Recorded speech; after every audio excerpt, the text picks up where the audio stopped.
Idols? It's CC Lesson 3. Welcome back to my channel. So for today's video, I'm not going to be all cheery, I suppose, because I'm talking about something that is very frequent and abundant in our world, and that is racism. We're going to talk about racism in Korea, and the reason I want to talk about this is because I've noticed a particular trend that is not good for foreigners in Korea.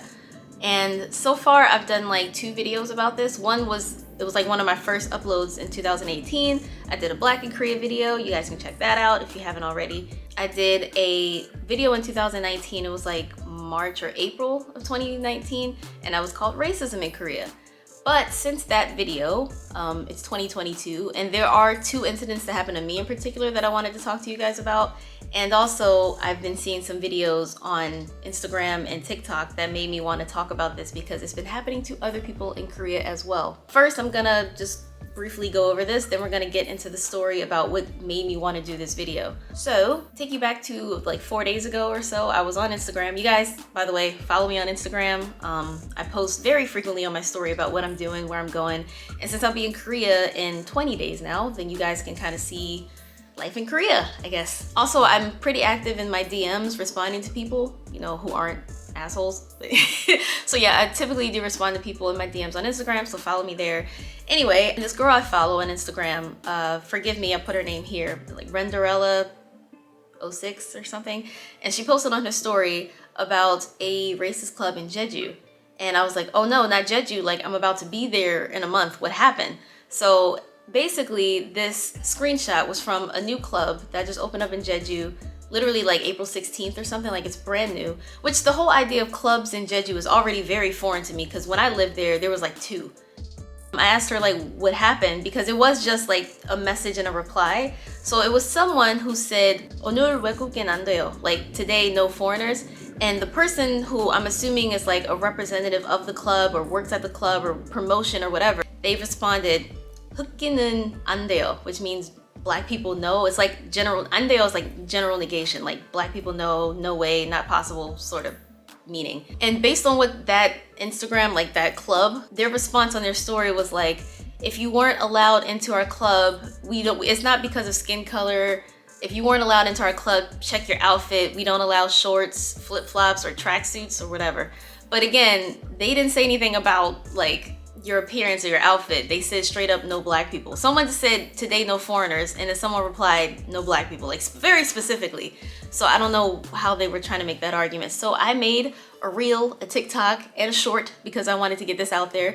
And I'm not gonna lie, I kind of expected it to generate more engagement on TikTok because trolls gonna troll, and I'm low-key grateful because every time trolls respond and argue in the comments, you're driving up my engagement, so thank you. They posted on their story, this club in Jeju, saying, oh, there's this rumor going around that we don't allow foreigners. Check your DMs, we'll DM you or whatever, saying like, we have evidence that we let like black people in.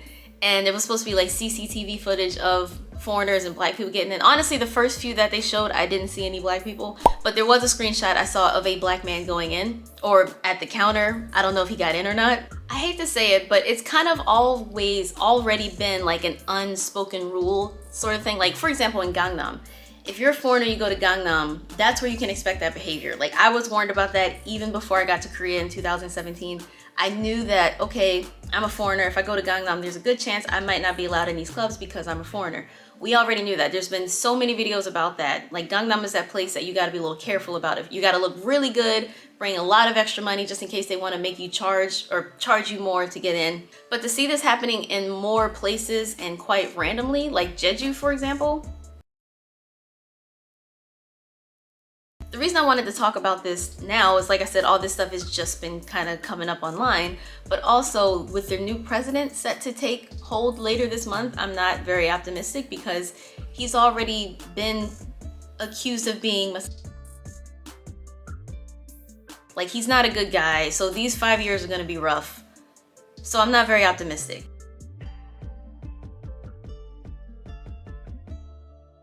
But for the story that I'm gonna get into later in this video, it's very disappointing because this is a club that I've told you guys about so many times on my channel, so many times on Instagram when people ask me about it. It's a club that I think the club I've been to the most in Korea. Like as much as I didn't necessarily want to go there, my friend Carolina, for example, was always like, we need to go, it's lit, and it's in Hongdae. The comments of that TikTok gave me the idea of what to talk about in this video. I wasn't even gonna make this, but like seeing the way the trolls responded and like their baseless, lame arguments they had made me want to do this video. So we're gonna go over like 5 of the main arguments that a lot of trolls and racists like to make in situations like this. And I don't know if this is like a self-hate thing, because they might be Koreans, they're probably foreigners though, but the people making these defenses of Korean people and trying to come to their defense, it's like they're in the sunken place. I don't know if this is some sort of self-hate thing that they're trying to justify these actions to be accepted by Asian people or people in Korea.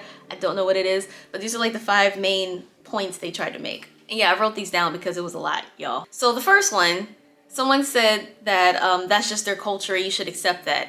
First of all, accepting racism is not accepting someone's culture.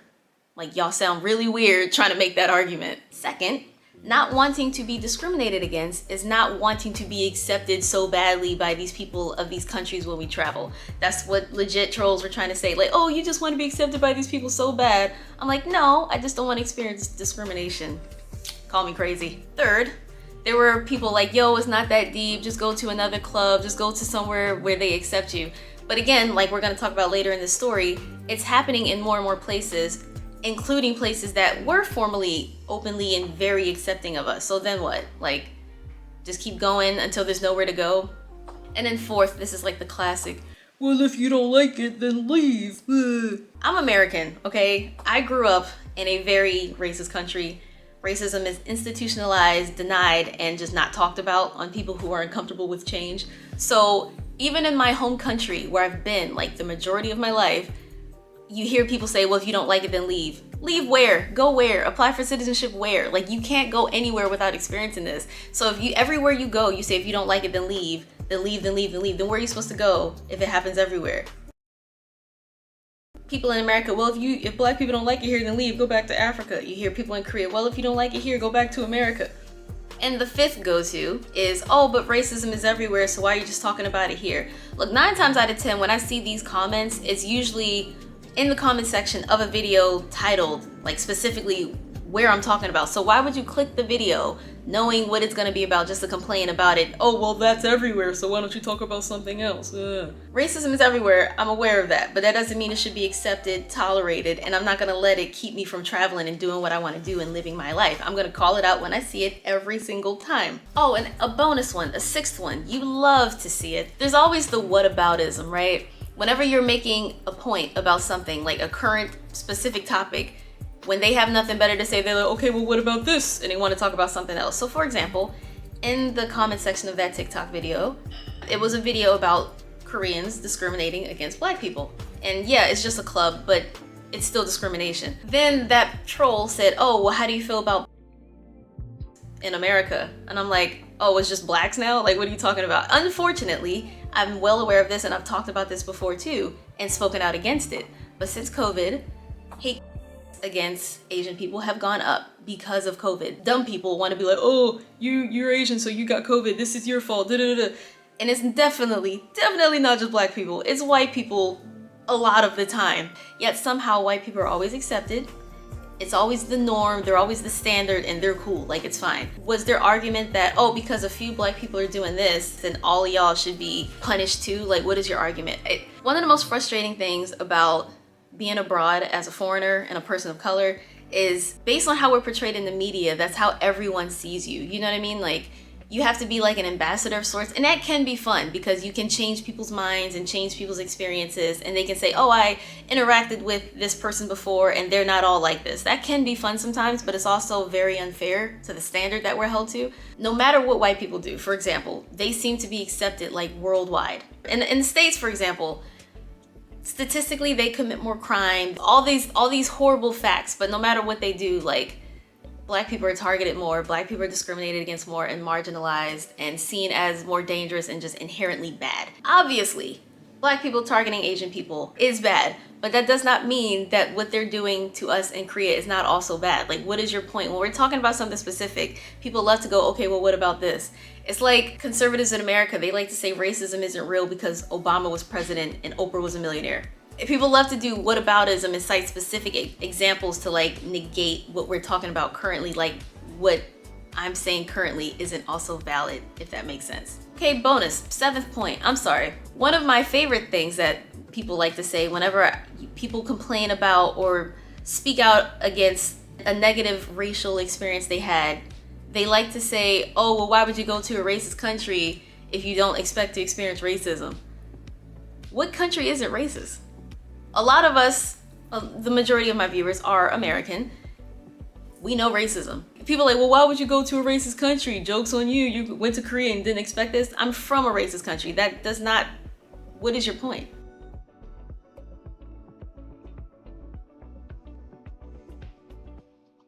So yeah, I'm about to get into this story. I'm sorry, but it's been a lot unsaid for the past 3 years since I've talked about this on my channel. One of the things that really frustrates me is Koreans travel. Koreans work, live, study abroad. They're trying to expand globally. Their media brand, products like Samsung and Kia, they're trying to expand their influence and their power and their economy. So they're trying to incorporate themselves on a more global stage, which is, you know, a lot of countries want to do that. That's goals, that's money, that's recognition, that's reputation. I get all of that. So what irritates me is a lot of people try to say, well, oh, Korea is such a homogenous country. They don't really know what it's like and they're not familiar with foreigners and they don't know how to do it. I guarantee if a Korean person goes abroad and they experience some form of racism or discrimination, they will know that that's happening to them. They're not a child who doesn't know any better. They'll be like, this makes me uncomfortable, this isn't cool, this isn't fair. And the thing that's frustrating is when they go abroad, chances are there are anti-discrimination laws in place abroad. But in Korea, there are very few, if any, discrimination laws against foreigners. And that really needs to change. Well, okay, first I'm gonna tell you guys about what happened to me. It's minor compared to what happened to this girl. Like I said, I made this video, Racism in Korea, in like March or April of 2019. And then I went back to Korea in September 2019. So this happened then. We were in Hongdae, which again is usually a pretty accepting place to foreigners. Like it's a lot of the clubs there are hip hop clubs. And there's a lot of foreigners there, there's students there, all that stuff. So we went to this club called Attention.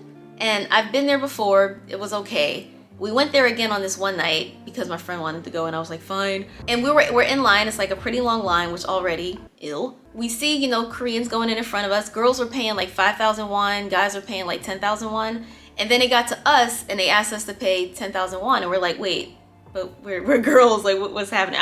And I asked why we have to pay more. And he said, oh, today foreigners have to pay more. So foreign girls had to pay 10 and then foreign guys had to pay 15,000 won. I was like, are you kidding me? So we left.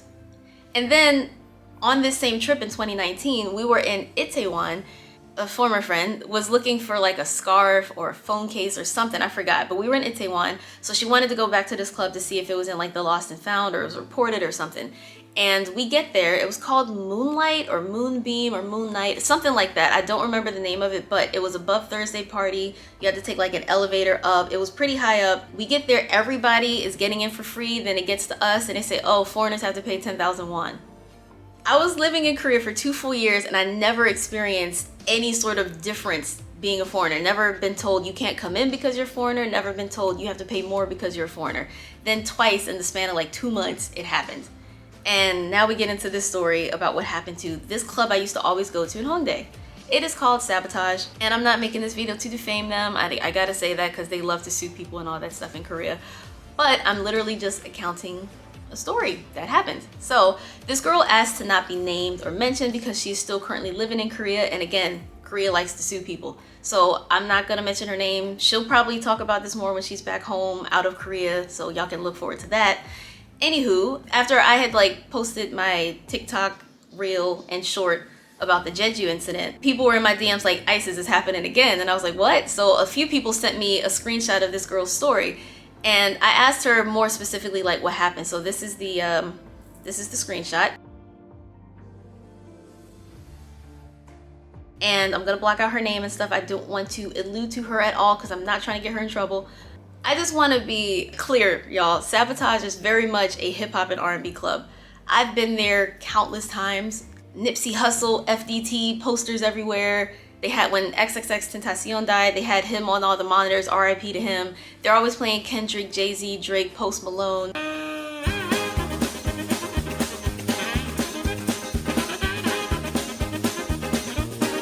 Always playing rap music, and usually like Western hip hop. They do play the occasional Korean rap song, but even rap is black. So yeah, irony, right? So I'm gonna read to you exactly what she told me. She said, they approached us in the line and showed us this, that's the translation, and I took a video of it, and these two white guys got out of line, but we told them to stay here and went to talk to the bouncer. Suddenly he allowed white women in after telling me it's a Korean club and should be mostly Korean people. 20% foreigner, and they weren't letting in any more foreigners tonight.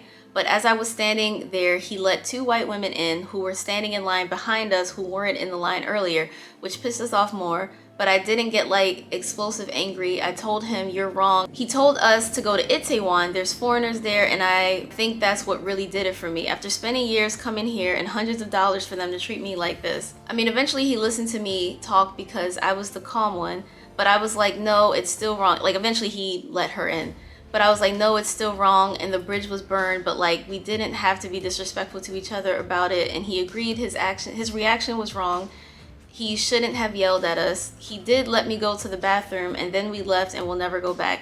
He said Koreans complain about us being there, so that's why we can't go anymore, and if we want to go, we have to come back another day at an earlier time. And yeah, I cried because that was hurtful, and I'm so sick and tired of it.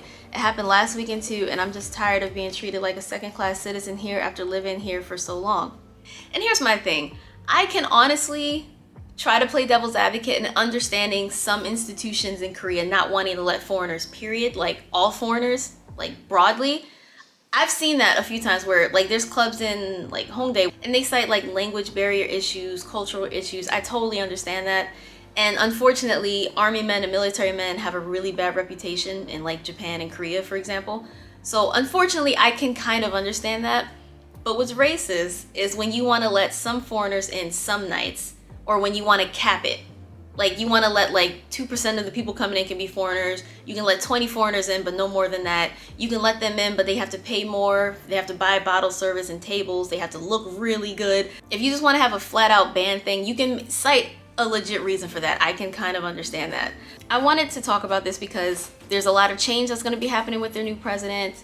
These are like red flags you guys should be warned for and look out for and possibly expect, apparently. So to see this happening there too means that things must be really changing in Korea. Call it out when you see it. Don't let trolls and racist gaslighters try to tell you that it's not a thing and it's not happening anymore and it's not a problem and it's your fault somehow, or you should just accept it and move on because that's their culture. It is never okay. So yeah, thanks for watching if you did. Remember to like, comment, share, and subscribe, and I will see you guys next time. Annyeong.